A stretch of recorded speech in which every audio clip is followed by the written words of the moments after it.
This morning, the White House in hot water following social media posts threatening Democratic lawmakers. Ahead, the item at the center of the posts.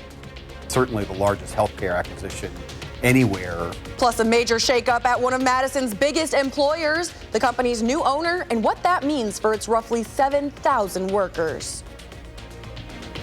And deer gun season is officially upon us. Ahead, a few quick safety tips ahead of the opening day.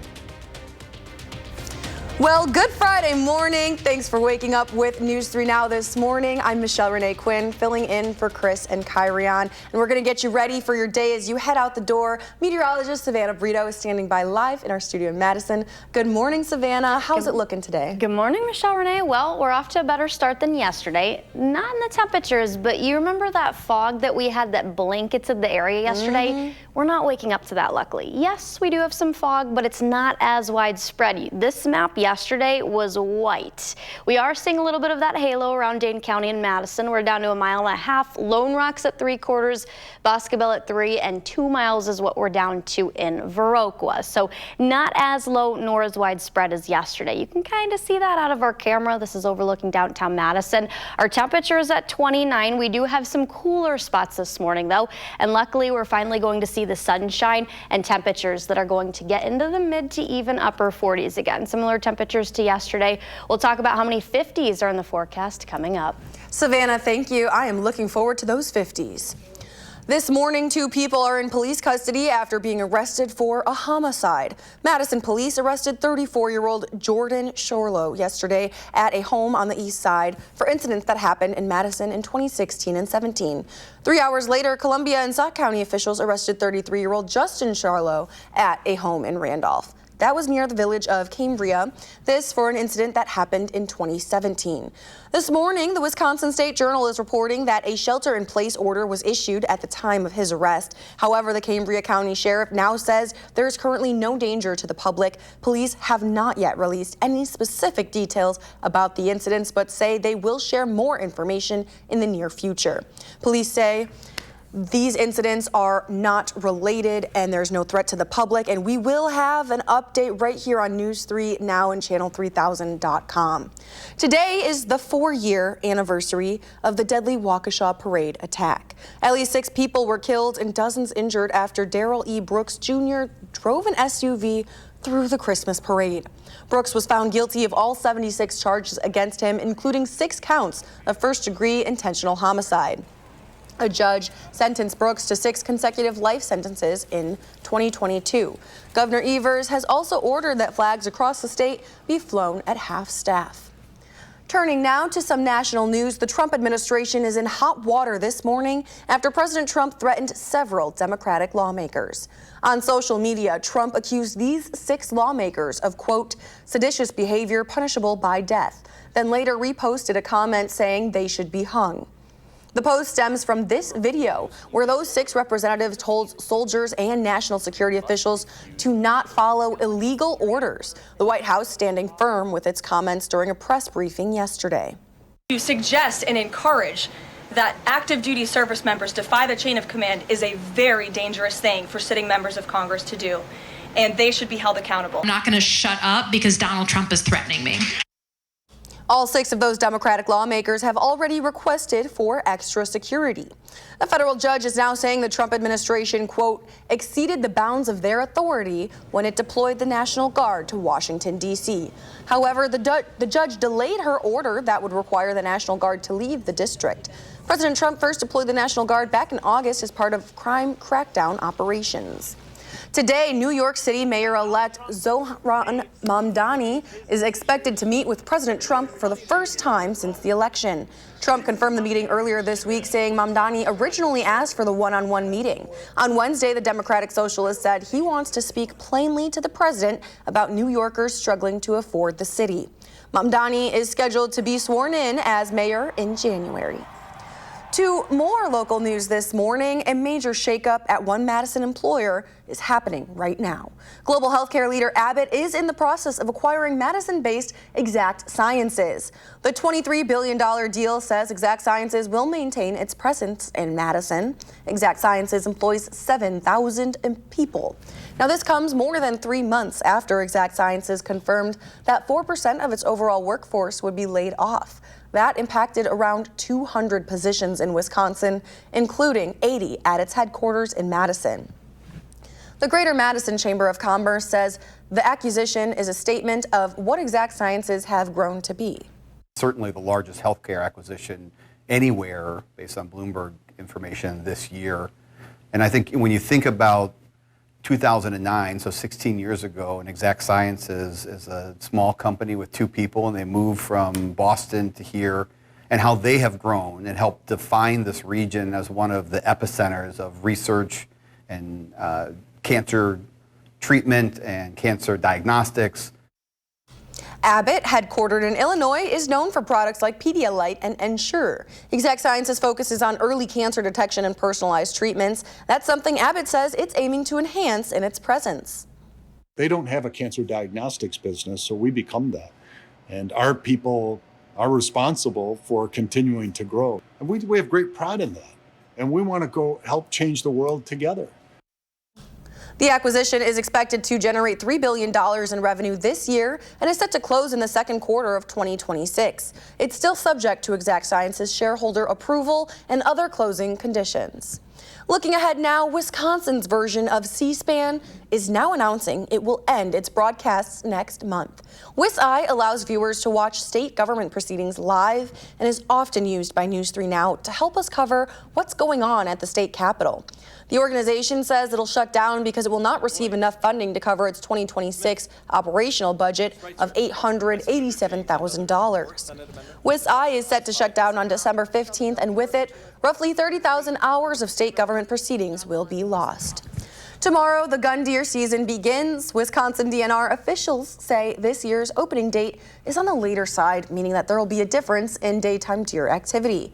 For health and safety, DNR specialists stress the importance of chronic wasting disease testing. It's free and available statewide, and they remind hunters to dispose of deer waste responsibly. Officials are also encouraging everyone in prominent hunting areas to wear blaze orange for visibility. The Madison Area Rehabilitation Center received $10,000 from KFC. The fried chicken chain's Kentucky Fried Wishes grant came from the KFC Foundation. The grant will help the center get equipment for its sensory-sensitive environment and enhance the quality of life for people with disabilities as well as their families. That can really help people experiencing disabilities like Down syndrome and autism, people who have heightened sensitivities to certain things in the community, like loud sounds, bright lights. It helps them de-stress, decompress, and allow them to participate in the full life of their community and neighborhoods. The KFC restaurant nominated Mark for the grant as a participant in the restaurant's Lunch Bunch program. That's a project focused on getting people with disabilities into the community to build relationships and network with their neighbors. And as part of Winter Weather Awareness Week, we revisit the First Warn Weather Team's Winter Ready special that aired in October. Check out the full Winter Ready special on channel3000.com. There, you'll get to see Jacob use special graphics to show you how the La Nina weather pattern is evolving to the Pacific Ocean. And Blaze gives the 2025-2026 First Warn Weather Team winter forecast. And speaking of special, it's time to announce the 5th and final winner of our First Warn Weather Winter Shovel. Congratulations. Savannah, you want to take it away? Yeah, Mary I feel like I'm butchering this last name. I'm sorry if I'm pronouncing it wrong. Mary McNown from Arena. Is that a cardinal? I think it might be Mary McKeown. I'm not sure. Okay, but Mary, congratulations. You won the last First Warn Ready Winter Shovel. Yes, you did. Mary from Arena, congratulations. Now, Savannah, is she going to need that shovel? I don't think she's going to need it this weekend. I don't think so. We're going to be in the 50s. Yep. Maybe as we get closer to that Wednesday, Thursday, Friday time frame next week, because that's when I think we're going to see a bigger system, which, yes, could bring us some light snow showers. At least somewhere across the region, we are definitely going to have a bigger system across the upper Midwest. Midwest. 36 by 9 in the morning will rise to a temperature of 44. That's almost taking us to lunchtime and then topping out in the mid to upper 40s. Similar temperatures to yesterday. We did not see the thick fog across the entire area this morning like we did yesterday, but there still is some light areas of fog that you might encounter as you're heading out. The good news is I do think we'll see that fog clear, not like we did yesterday that kind of stuck around. Some sunshines in the forecast later. We'll time all that out coming up. Savannah, thank you. Still ahead, we're in the final stretch of the critical Viking-Packers matchup. Ahead, our Jason Wilde shows us why it's still unclear if the whole team will be on the field.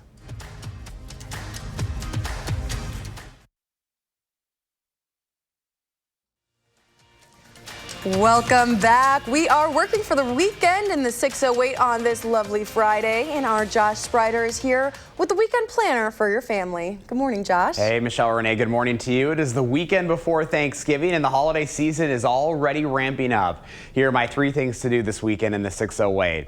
It is the most wonderful time of the year at the Hilldale Shopping Center, and News 3 Now is once again proud to be part of their holiday tree lighting ceremony this weekend. They have their special North Pole party happening Sunday from 3 to 6, with the big tree lighting set for 6. Savannah, Michelle Renee, and I are excited to join Santa on stage and flip the switch to officially turn on the lights for the Christmas season.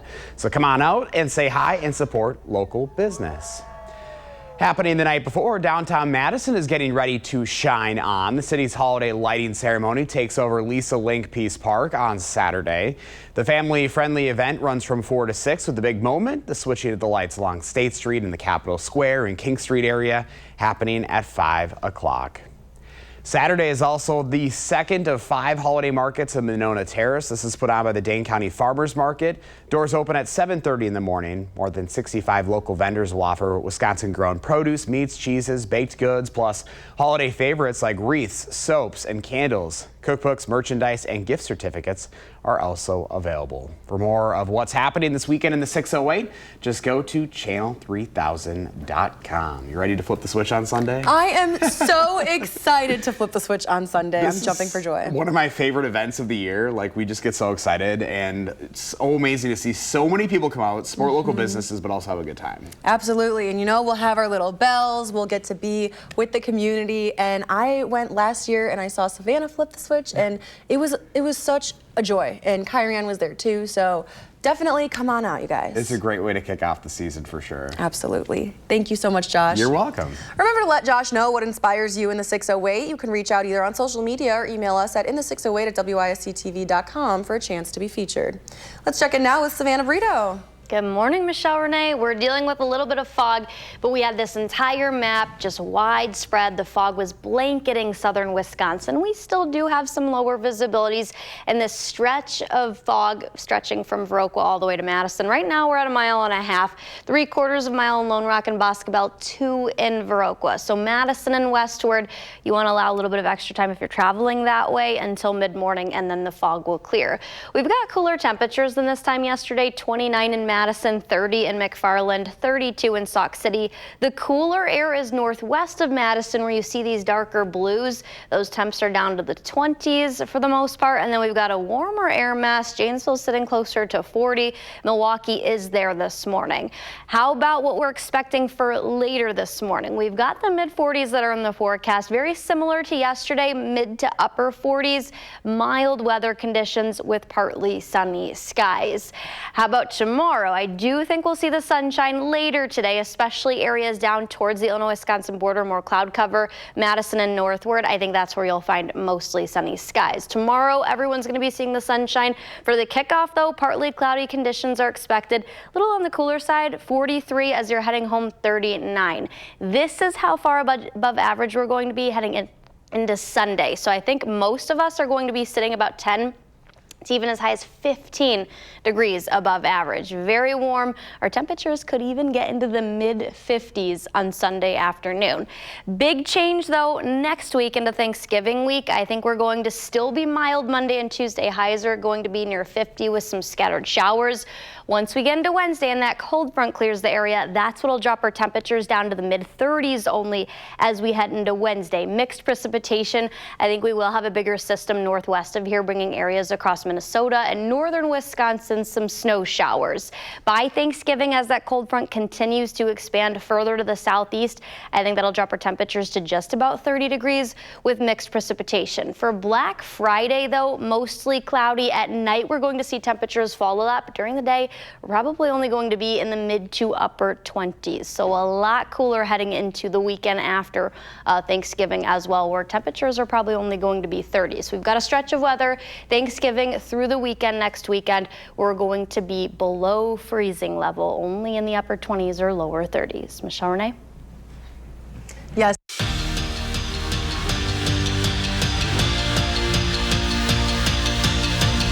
Right now, the state high school football tournament is underway at Camp Randall. This morning at 10 a.m., D3 Reedsburg will go up against Grafton. But yesterday, Darlington won big. The school is no stranger to a state championship game, but lost each of their 7 appearances. The Redbirds take home the trophy over Edgar 42-18. Now to the Bucks, who played the 76ers in Milwaukee. Milwaukee trailed 94-87 midway through the fourth quarter, but took the lead on Miles Turner's three-pointer with 14.8 seconds to spare. Philly tied the game with just 7 seconds left, but in overtime, Milwaukee could not hold their own. They got the margin down to 113-112 on a driving layup from Ryan Rollins right there with 1:43 remaining, but it wasn't enough. The final score is 123-114. Rollins scored 32 points to match a career high and also had a career best 14 assists. Missing Giannis due to injury, Milwaukee has now lost 4 of their last 5 games. They'll host the Detroit Pistons on Sunday. And it's a busy night for Badger sports. Men's basketball heads west for a matchup against BYU. Women's hockey plays St. Thomas at the Kohl Center tonight at 7, and men's hockey goes to Michigan for a game against Michigan State. If you can't stay awake to catch tonight's highlights on News 3 Now at 10, join me tomorrow on Weekend Mornings and we'll have those highlights. Now, don't forget to tune in to the Wisconsin Huddle tonight. Sports director Andrew Banstra is sitting down with former Wisconsin men's basketball player Trevor Anderson. That's tonight at 6:30, right after News 3 Now at 6. Turning now to the Packers. This weekend, the Pack are set to begin their NFC Championship games against the Vikings. But as senior Packers writer Jason Wilde reports, it's unclear if they'll go into that crucial game with a full staff or if they will be without a star player. Good morning, everybody from Lambeau Field. Josh Jacobs has a decision to make. If he feels good enough to play against the Minnesota Vikings on Sunday, does he do so? Even though if he aggravates the bruised knee that he suffered last week against the Giants, he may not be ready to go for Thanksgiving. That is the contemplation he's going through, but he wants to play, and that is how he's wired. Like, if I can't run, I can't do anything, you know, like, and that's just me being all the way honest. But if it's just because I feel it a little bit, then I'm going to go. I mean, I can push through that. Mentally, I'm tough enough to push through that. But if I can't physically run, then it's going to be what it is. Worst case, I don't see, if I don't play this week, Thursday, I'm definitely playing. It's not like something that'll linger over past that. Yeah, so that's really the worst case scenario. Yeah. We'll see what happens later today when the Packers injury report comes out. I'm guessing he'll be listed as questionable. We'll have full coverage of that and everything else Packers on our website, channel3000.com. And while you're there, make sure you sign up for the Packers newsletter, which delivers our coverage directly to your inbox every single day. In Green Bay at Lambeau Field, Jason Wilde, channel3000.com. Jason, thank you. Still ahead, we are taking a quick look at some adorable new additions to the National Zoo in our nation's capital. Stick with us. You're watching News 3 Now this morning.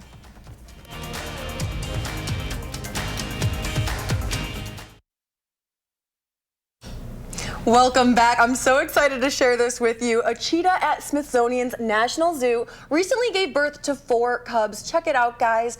the zoo says they're strong, active, vocal, and eating well. Oh my goodness. Now they're cuddling up with Mama before they were just in a pile together. They're all close to Mama. They're just so cute. And you guys can actually go to the zoo's website to see the adorable 1-month-old babies now on the Cheetah Cub cam. So the mom may move her cubs around the habitat, and they may be out of view sometimes, but you can still watch live. Yes. That's so neat. It's super cool, and they're just so cute. Maybe from afar. I don't know if I'd want to cuddle a cheetah, but just look, don't touch. Yeah. It's one of those situations. Yeah. If they could promise they wouldn't eat me, I'd cuddle. Yeah, exactly. You got to promise that, though, right? Before, yeah. Good luck getting them to promise that. Yeah, okay. Okay, well, our pattern is about to get a lot cooler in this question. It's the last day of Winter Weather Awareness Week, so it's dealing with the cold stretch that we're about to head into, the wintertime La Nina pattern. What is typically the pattern that we see as a result of a wintertime La Nina pattern? Is it a wetter and, let's see if we can, there we go. There we go. These are your options. Drier and stormy, drier and warmer, wetter and warmer, or wetter and cooler. For southern Wisconsin, typically. For La Nina. La Nina wintertime pattern. I'm going to go wetter and cooler. Okay. You know, and Josh is 100% correct with D, wetter and cooler. That's correct. Yep. Yeah! I know my stuff. The green and the blues, wetter and cooler. So that's when you can expect heading into this winter. We'll be right back.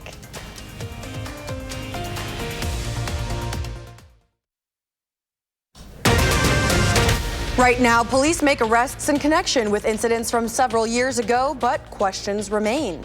And more traffic updates coming to John Nolan Drive, what you should know for next week's commute. Plus, downtown Madison is seeing unprecedented growth, but can it keep up? Well, good Friday morning, and thanks for tuning in to News 3 Now this morning. I'm Michelle Renee Quinn, filling in for Chris Stanford and Kyrie Lee. We're getting you started right away this morning with those temperatures. Checking in with meteorologist Savannah Brito. What's going on? Yeah, our temperature is right now about freezing level, a little cooler south, or a little cooler northwest, a little warmer southeast. That's where you don't see any fog this morning. We have this stretch of areas, Watertown, Madison, Lone Rock, Boscobel, Prairie du Chien up to Viroqua, that are dealing with the fog. So it's not as thick nor as dense as yesterday. There still are a few areas that are down to around 1/4 of a mile. Boscobel's there, Lone Rock under 2. We're currently at 3 in Madison, but by mid to late morning, the fog will move out of here, unlike what we had yesterday. As far as temps go, we're right about freezing level in Madison. Some of us across Dane County are a little bit cooler than that. 43 for lunchtime. Most of our temperatures at that point will be in the lower 40s and topping out in the mid to upper 40s. We don't have a lot of sunshine right now. We're not going to see that during the early morning hours, but by the late afternoon, early evening, some cloud cover will start to slowly move further southeast, and that will allow our skies, Madison and areas north, to see that sunshine finally. We'll talk about that, the weekend forecast that is going to bring us the 50s. Michelle Renee? We'll be checking in shortly. I'm looking forward to the 50s. Right now, police say they will share more information related to 2 brothers arrested on homicide charges for incidents that happened nearly a decade ago. Madison police say they arrested 34-year-old Jordan Charlo yesterday at a home on the east side for incidents that happened in Madison in 2016 and 17. He's tentatively charged with 3 counts of first-degree intentional homicide as a party to a crime. 3 hours after the arrest, Columbia and Sauk County officials arrested 33-year-old Justin Charlo at a home in Randolph near the village of Cambria. That was for an incident happening in 2017. He's tentatively charged with 1 count of first-degree intentional homicide as a party to a crime. The State Journal reports during that arrest, Randolph residents were asked to shelter in place. Columbia County sheriffs say no danger is to the public. Police did not give specific details about the homicides in question, but they say they will be sharing more information about these incidents in the near future. And we'll have those updates right here on News 3 Now and channel3000.com. In urgent news this morning, Beaver Dam Police is looking for a missing and endangered person not seen since May. This is 42-year-old Alexis Nelson. Police say she was last seen months ago in May when her family last had contact with her. There is concern for her well-being and safety. Nelson has ties to the Dodge and Rock County areas. If you have any information about where she is, please call the number on your screen. A major construction update is coming to Madison on Monday. City officials say phase 2 of John Nolan reconstruction will begin. This means traffic is still down to one lane, but all traffic will be redirected to the northbound lanes. The Capitol City Trail will remain open and accessible throughout this stage. This is expected to last until summer 2026. Phase 3 will begin then, shifting traffic to the other side. To learn more about the John Nolan Drive project, visit the official city website. In national news, health experts and advocates are sounding the alarm over a page on the CDC's website that includes a false statement about autism and vaccines. The webpage now reads, quote, "The statement vaccines do not cause autism is not an evidence-based claim," end quote. But doctors are firing back, saying there is no connection between vaccines and the neurodevelopmental condition. It's felt to be from probably a combination of genetics. More than 100 genes have been linked to autism, and then probably or possibly the environment or other factors. We really don't know for sure.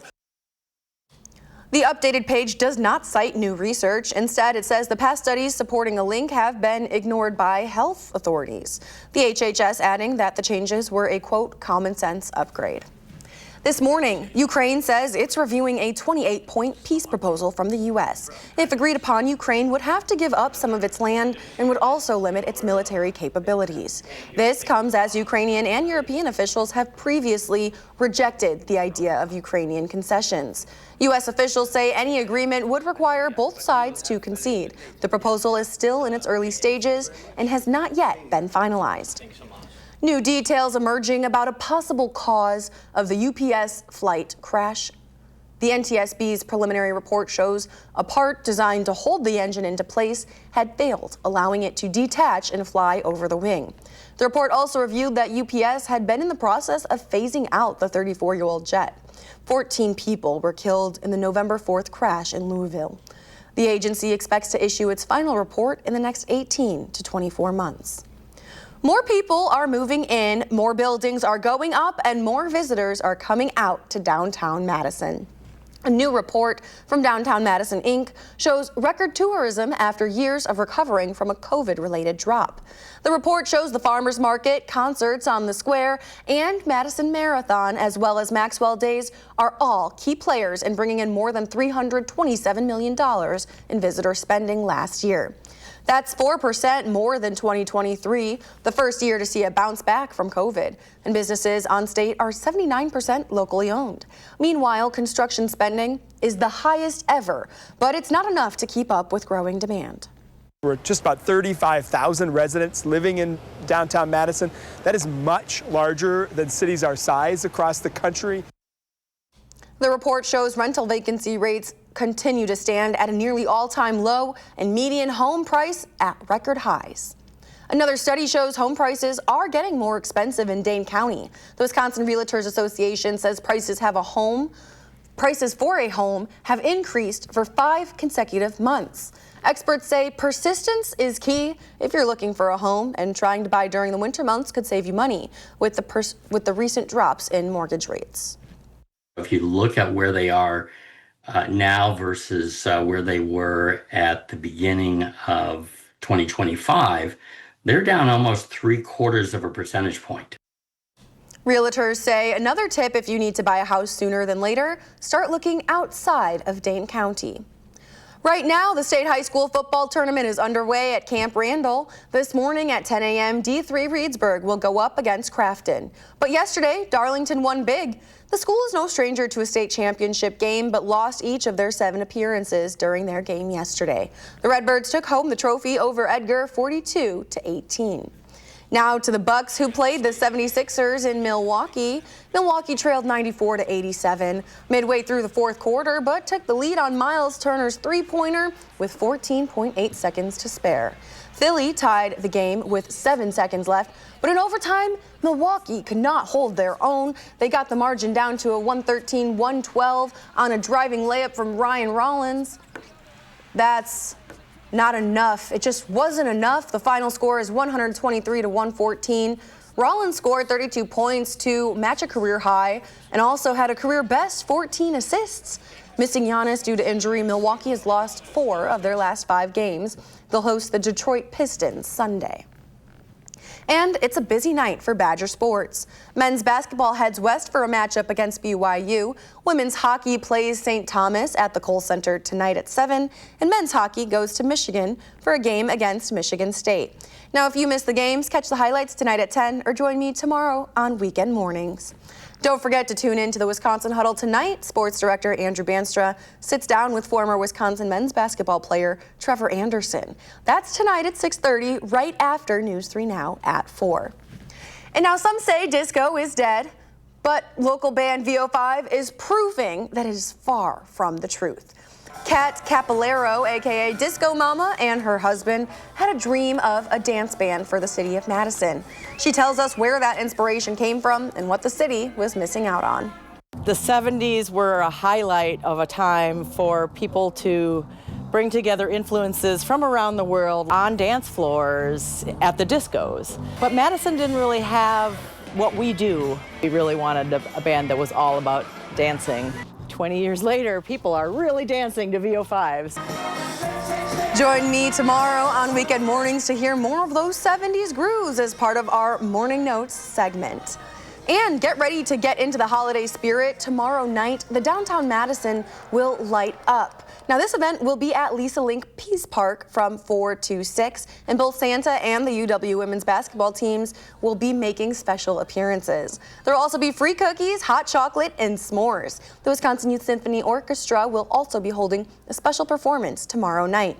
And Sunday at Hilldale, Josh Brighter, Savannah Brito, and I will be with Santa on Sunday to flip the switch to the holiday lights. It's all a part of the annual North Pole Party, a perfect time for family fun and a way to support local businesses.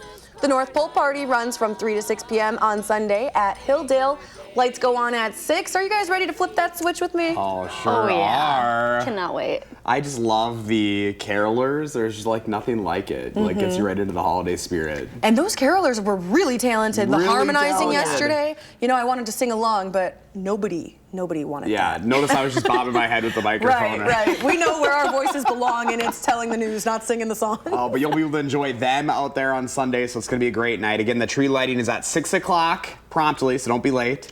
We'll turn on the lights for the holiday season. So excited. I think I'm going to go a little early, try to get a little shopping done. Yes, there you go. The party starts at 3, so if you see us, definitely come talk to us and Say hi. And how's the weather looking? Really good. We're going to be in the 50s both days. I think Sunday's actually going to be the warmest day that we have in quite some time. So that'll be good. You see that bar slowly rising. 54 will be the high on Sunday. So yeah, no complaints will be in the lower, or the average is the lower 40s, but we're not going to see any days where we have forecast highs in the lower 40s. That'll be a different story. After what we see Tuesday, there's going to be a sharp cutoff that you'll see on the 10-day forecast, which I will have coming up a little later in Maine weather. But enjoy the nice stretch of weather that we do have for the time being. We'll time out the next chance of rain, too, coming up. Thanks, Savannah. Also coming up, Angie Horkin from the Wisconsin Beef Council is here with one last tailgating recipe for the Badger season. Keep it here. You're watching News 3 Now this morning.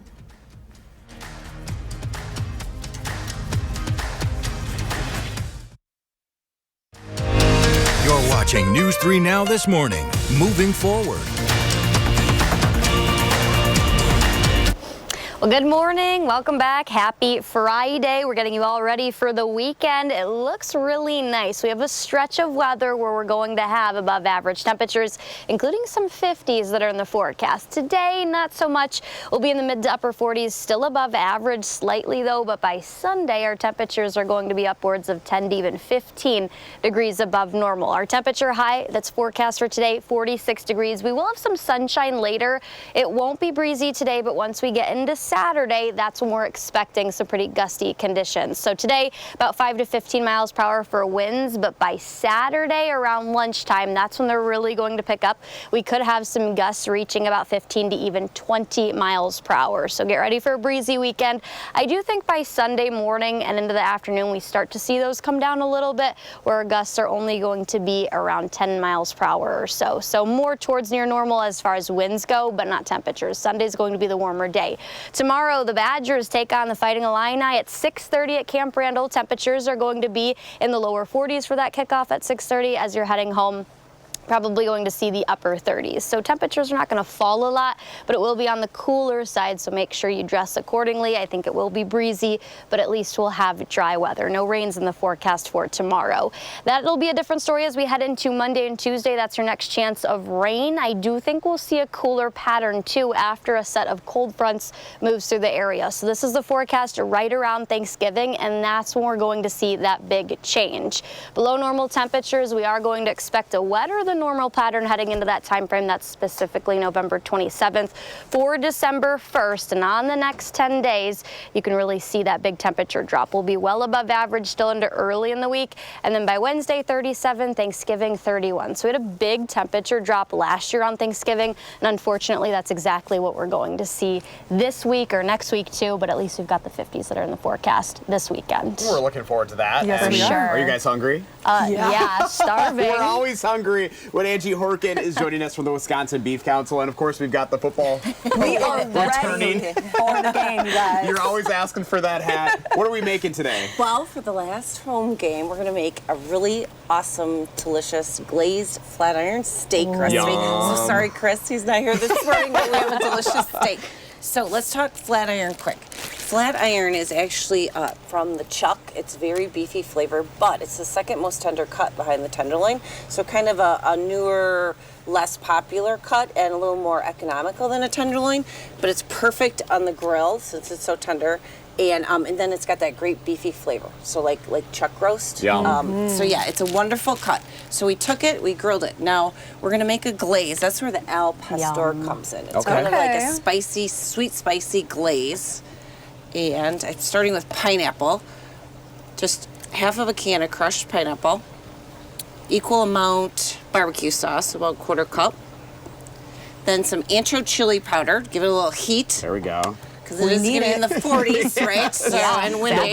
Football for stay you. warm somehow. And then a little bit of sweet onion, and then a little bit of garlic. So do this ahead of time before you head out to tailgate. I just got it in a little food processor. Gonna mix that up. I gotta get me one of those. I know. It's even red for the badges. Oh, you're so good, Angie. Half of this onto the flat iron. Put it in the fridge, marinate it. You don't have to marinate it very long since you're not marinating for tenderness, just flavor. Okay. But I do it the night before, just because. Easy. So here's what it looks like. Here's the other half. So I need this put on toasted baguette. Josh, Michelle, All anybody? right. Okay. Let's do it. Then here is the flat iron. Right down the middle? Yeah, or just kind of that'd be everywhere? perfect. Here's the flat iron. It's been resting. So I grilled it to about nice medium rare, 135, 40 degrees. Let it rest. It's been resting about 5 minutes. I'm gonna grab my clean tongs. So we're just gonna slice this up. And then I grilled pineapple alongside because we're gonna put some more pineapple on top of our steak. And then just a little shredded lettuce and pickled red onions. So a lot of flavors going on. But you can definitely make these ahead of time or just assemble them if you are on location tailgating. But if you tailgate from home, super, super easy. Oh, yum. Wow. Okay, let's So add. Oh it smells gosh. delicious. Oh, So if you guys just want to bite a steak, I'll do this. Oh yeah. Okay. of course I do. There's, I knew you did. My I knew hands you are did. clean. Let me Okay. just. Then we're gonna do grilled pineapple. I'm not You got patient it? enough. No. Savannah? Thank you. Okay. Like that. Then shredded Sneak peek, lettuce. it's tasting good so far, you guys, just so you know. And pickled onions. Yeah, there it is. Isn't this beautiful? It's This is- beautiful this is and a it's delicious. Sandwich. Wow. And something different. Like, this is just something I would not think of to make for tailgating, and I love that. Yeah, and you can cut it up bottom. easily. Share it. Do it like this. Look at that. Yeah, we're gonna slice it with a bread knife. Oops. That's okay. Slice it for everybody. Okay. BeefTips.com is the Wisconsin Beef Council website, and we've been talking about that. You go right to As Seen on TV, and we got all the tailgating recipes we've done Take all your bite. season. I'm not waiting. Right No, there. don't wait for us. You take your bite. But this How is is the it? al Oh my pastor God. glazed It beef looks flat really iron good. steak sandwich. All right, you can That find that on pairing. tips, you guys. Yeah. That is beautiful. amazing. Is it the good? pineapple, the sauce. Oh my gosh. The little heat from the ancho chili powder. Okay. Yes. I'm so happy. Try it on. Get in there, guys. Let's go. All right, Okay, so go Badgers tomorrow. Hey, got to give a shout out to the Reedsburg Beavers today. 10 a.m. We're playing at Camp Randall. Still got the red on, right? The nephew number 2, Will McConowitz, is playing, so I got to give the Beavers a shout out today. Awesome. Well, thank you, and thank you so much for all of your help this season and helping us tailgate. Yeah. We'll do it next season. All right, perfect, Absolutely. Angie. Look forward to it. Thank you. Keep it here. The morning sprint's next.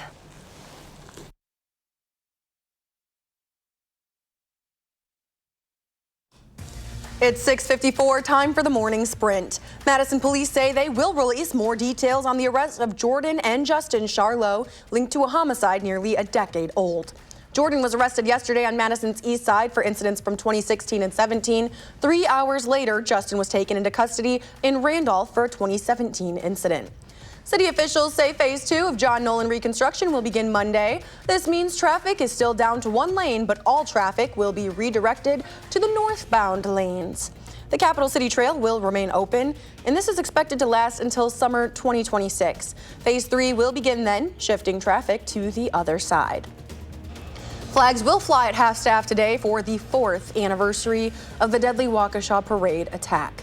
At least 6 people were killed and dozens injured after Darrell E. Brooks Jr. drove an SUV through the Christmas parade. Brooks was found guilty of all 76 charges against him, including 6 counts of first-degree intentional homicide. A judge sentenced Brooks to 6 consecutive life sentences in 2022.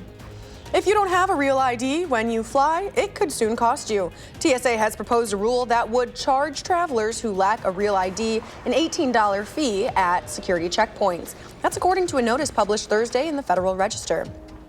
WISC-TV, our state's version of C-SPAN, says it will end its broadcast next month because of a lack of funding.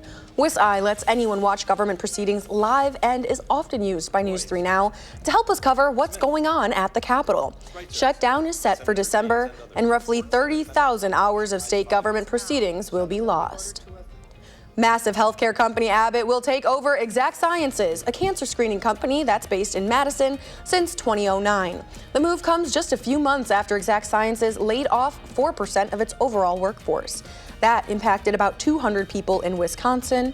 The $23 billion deal says Exact Sciences will maintain its presence in Madison. Well, get ready for a big warm-up, 46 today, and then we've got highs that are going to reach near 50 tomorrow, the lower to mid-50s on Sunday. We stay there early in the week, but then we've got a bigger system that'll bring us rain Tuesday, and a big drop in temperatures as Arctic air moves through. 37 Wednesday, and then only 30 degrees for Thanksgiving, but like we say, could always be worse. Yes, it could. Thank you. We'll take it. And thanks for watching News 3 Now this morning. Coming up next is CBS Mornings. Our next newscast is at noon. Find us streaming always.